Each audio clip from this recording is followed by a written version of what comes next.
ফেসবুকের ভিতরে এই একটা সেটিং যদি আপনি না করেন তাহলে সারা জীবন গাধার মতো পরিশ্রম করবেন কিন্তু কন্টেন্ট মনিটাইজেশন সেটআপ আপনি পাবেন না। ঠিক আছে, তো আজকের ভিডিওটা হচ্ছে খুবই গুরুত্বপূর্ণ, একদম মনোযোগ দিয়ে দেখবেন কিভাবে আপনি এই সেটিংসটা অন করবেন। একদম সহজে আমি দেখাচ্ছি।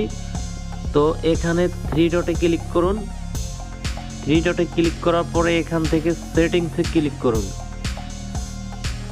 সেটিংসে ক্লিক করার পরে এখান থেকে নিচে স্ক্রল করবেন,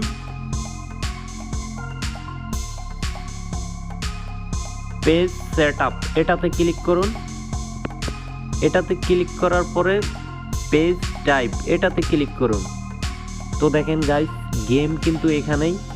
তো এখানে বিজনেস টাইপ এটাতে যদি আপনারা সিলেক্ট করে রাখেন তাহলে কিন্তু ফেসবুক কিন্তু বুঝবে না আপনি যে কন্টেন্ট মনিটাইজেশনের জন্য ইন্টারেস্টেড। ঠিক আছে, তো আপনাকে বুঝাইতে হবে যে আমি কন্টেন্ট মনিটাইজেশনের জন্য ইন্টারেস্টেড। ঠিক আছে, তো এখান থেকে আপনাকে ক্রিয়েটর সিলেক্ট করতে হবে।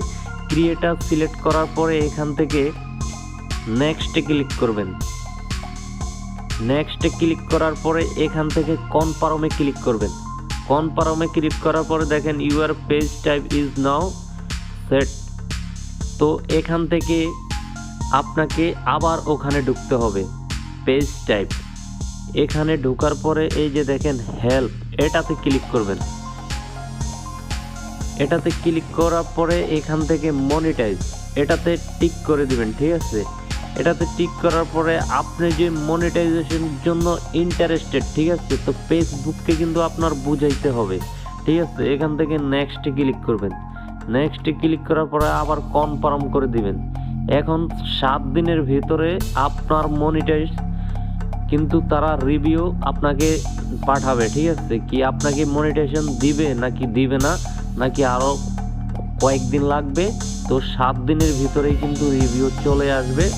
তো এই সেটিংসটা কিন্তু খুবই গুরুত্বপূর্ণ। যদি এখানে বিজনেস টাইপ থাকতো তাহলে কিন্তু আপনি মানে যে একজন কন্টেন্ট ক্রিয়েটার, ঠিক আছে, তো ফেসবুক কিন্তু বুঝতো না। আপনি ওনারা ভাবতো যে এটা জাস্ট বিজনেস করার জন্যই উনি এই পেজটা খুলছে। ঠিক আছে, আপনি যে এখন মনিটাইজেশনের জন্য ইন্টারেস্টেড, তো তাদেরকে কিন্তু আমরা বুঝাই দিছি। তো এখন কিন্তু রিভিউ চলে আসবে 7 দিনের ভিতরে।